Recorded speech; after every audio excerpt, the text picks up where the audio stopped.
Olá, Dora Mixers! A gente está vendo essas confusões.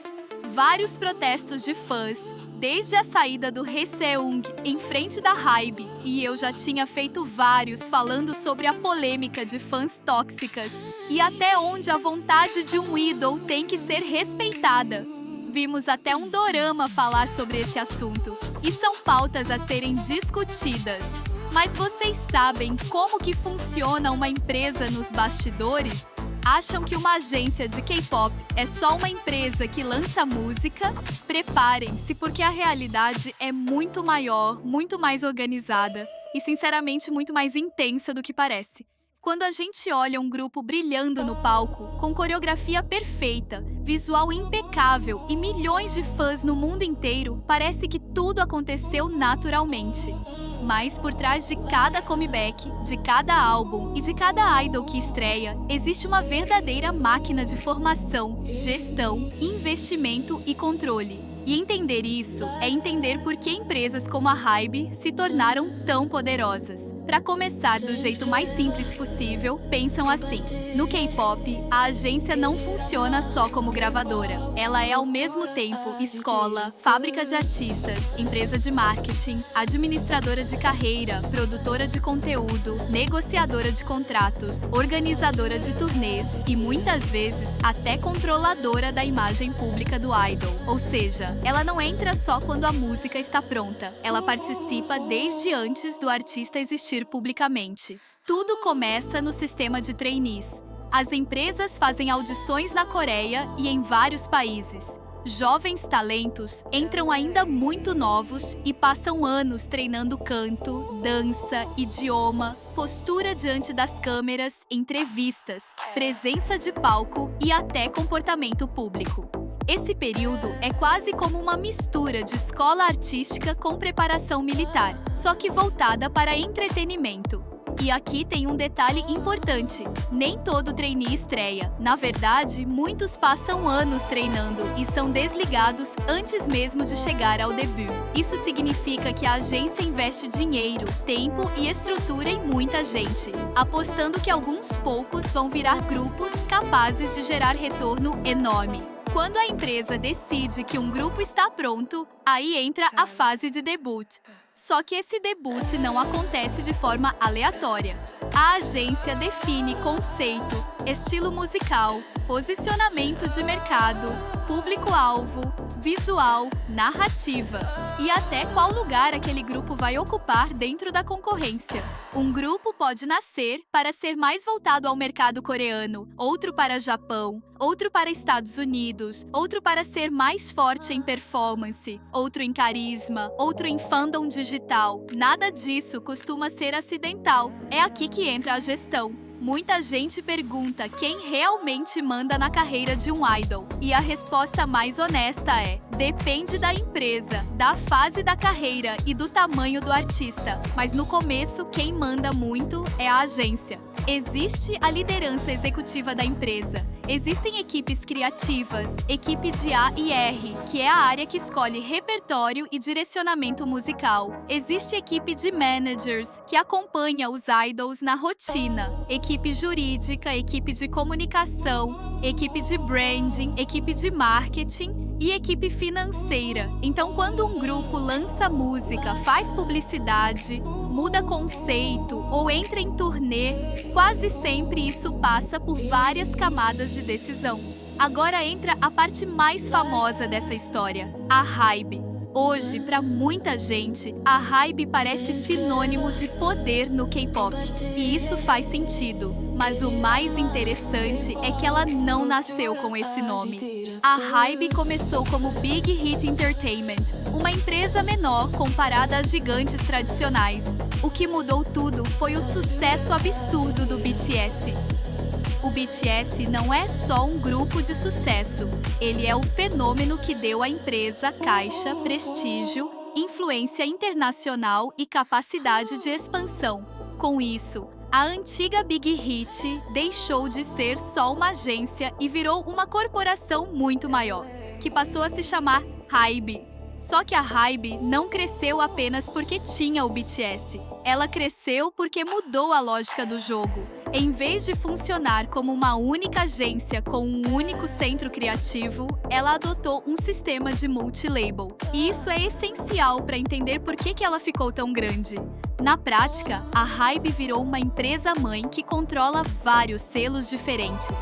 Esses selos têm identidade própria, equipes próprias e artistas próprios, mas recebem apoio de uma estrutura corporativa muito maior. Imagina como se fosse um grande grupo empresarial. A Hybe fica no topo, oferecendo capital, tecnologia, estratégia, estrutura de negócios e plataformas. Embaixo dela ficam labels como Big Hit Music, que cuida da BTS e TXT, a Pledz, que cuida de artistas como Seventeen, Source Music, ligada ao Le Sserafim, Belift Lab, que cuida do Enhypen e do Elite, Adore, que ficou muito conhecida por causa do New Jeans, e COS, ligada ao Zico e ao Boy Next Door.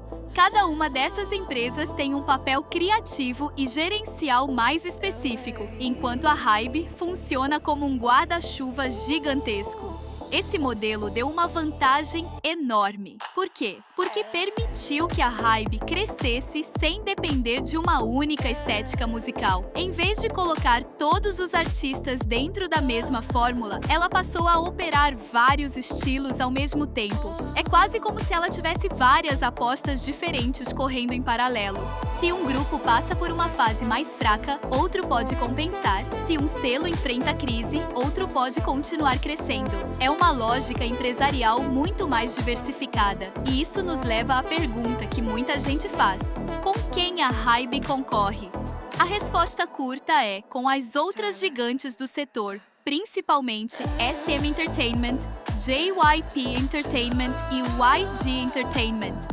Juntas, elas formam um grupo que muita gente chama de 4 grandes do K-pop. A SM é vista como a veterana que ajudou a moldar o sistema moderno de idols. Ela ficou famosa por grupos com conceitos visuais fortes, treinamento muito técnico e uma tradição enorme na formação de artistas. A JYP construiu fama por criar grupos com apelo muito amplo, boa comunicação com o público e uma certa imagem de empresa que sabe fabricar hits e grupos consistentes. Já YG ficou associada por muito tempo a uma identidade mais rebelde, mais ligada ao hip hop, ao carisma e a marcas muito fortes. E a Hybe entrou nessa disputa como a empresa que misturou música, tecnologia, fandom digital e expansão global de um jeito muito agressivo. Agora vem uma parte importante. Tamanho, faturamento e poder não são exatamente a mesma coisa. Quando a gente fala em tamanho, normalmente pensa em receita, número de artistas, presença internacional e capacidade de investimento. Nesse ponto, a Hybe hoje é a maior força entre as gigantes do K-pop. Em 2025, ela registrou receita muito superior às concorrentes, passando dos 500 bilhões de won em um trimestre, enquanto SM, JYP e WIGG ficaram em patamares menores. Isso mostra que a Hybe tem uma operação enorme. Só que ter a maior receita não significa automaticamente ser a mais eficiente em qualquer momento.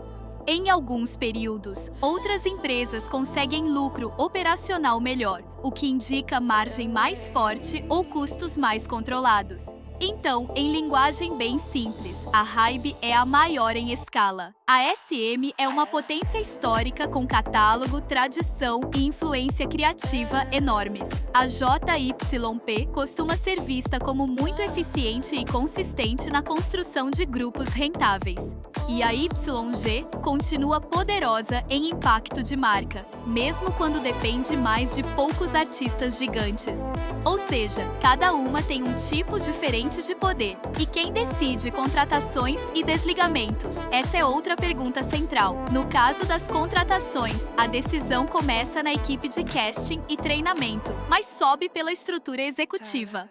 Não é só uma pessoa olhando e dizendo sim ou não. Existe avaliação de talento, potencial comercial, encaixe em projetos futuros e até sinergia com outros trainees. Já os desligamentos podem acontecer por vários motivos. Um trainee pode ser dispensado porque não evoluiu no ritmo esperado. Um idol pode sair porque o contrato acabou e não foi renovado. Pode haver saída por decisão pessoal, por reestruturação estratégica, por conflito interno, por escândalo público ou até por disputa judicial. E aqui tem uma confusão muito comum entre fãs.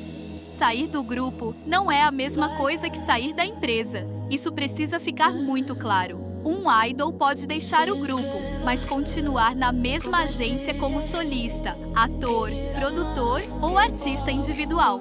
Foi exatamente isso que aconteceu num caso recente envolvendo o Enhypen. A Belift Lab anunciou a saída de Haesung do grupo, mas mantendo o artista dentro da empresa para seguir carreira solo. Esse tipo de caso mostra como a empresa pode reorganizar a carreira de um idol sem necessariamente romper totalmente a relação comercial. Ao mesmo tempo, também existem casos muito mais tensos em que a relação entre artista e agência se desgasta de verdade. Aí entram processos, discussões contratuais, brigas sobre gestão, confiança e autonomia. Um dos exemplos mais comentados foi a crise entre Adore e New Jeans, que virou um caso emblemático de disputa dentro do ecossistema da própria Hybe. Esse tipo de conflito revela uma coisa importante. Mesmo nas maiores empresas, com toda a estrutura do mundo, a relação entre agência, direção criativa e artistas pode se romper. E quando isso acontece, deixa de ser só entretenimento. Vira questão jurídica, financeira e de poder. Agora vamos falar do ponto que mais desperta curiosidade. BTS e Hybe. Muita gente se pergunta se o BTS ainda precisa da Hybe. Se eles poderiam sair, se ganhariam mais dinheiro fora da empresa. E o que significa essa história de ações vendidas? E aqui é fundamental separar fato de teoria. Primeiro, sobre as ações. Quando a empresa abriu capital, os membros do BTS receberam ações. Isso virou um símbolo forte porque mostrava que eles não eram apenas artistas contratados, mas também tinham participação patrimonial. Depois, surgiram registros públicos mostrando que alguns membros venderam parte dessas ações. Aí começou a teoria de que isso seria um sinal de afastamento da Hybe. Só que essa conclusão é simplista demais. Vender ações não significa, por si só, que o artista quer romper com a empresa. Ação é patrimônio. Contrato artístico é outra coisa. Um idol pode vender ações e continuar totalmente comprometido com a agência. Do mesmo jeito, pode manter ações e um dia decidir não renovar contrato. São assuntos diferentes. A segunda pergunta é ainda mais interessante. O BTS faturaria mais fora da Hybe? Em teoria, talvez sim, pelo menos em parte. Um grupo do tamanho do BTS teria força para negociar percentuais mais vantajosos, ter mais autonomia e talvez capturar uma parcela ainda maior da receita gerada pela própria marca. Só que esse raciocínio ignora uma realidade gigantesca. Operar o BTS em escala global não é simples. Não é só subir no palco e lançar música. Existe produção, distribuição internacional, marketing, acordos comerciais, logística de turnê, plataforma de fãs, produtos, equipe criativa, jurídico, planejamento de agenda e gestão de risco em escala mundial. Então a pergunta certa não é só se eles poderiam ganhar mais por fora. A pergunta certa é se eles conseguiriam manter o mesmo nível de operação, alcance e eficiência sem a infraestrutura que ajudou a construir esse império. Talvez sim, talvez não. O que dá para dizer de forma séria é que a saída não seria automaticamente uma vantagem financeira líquida.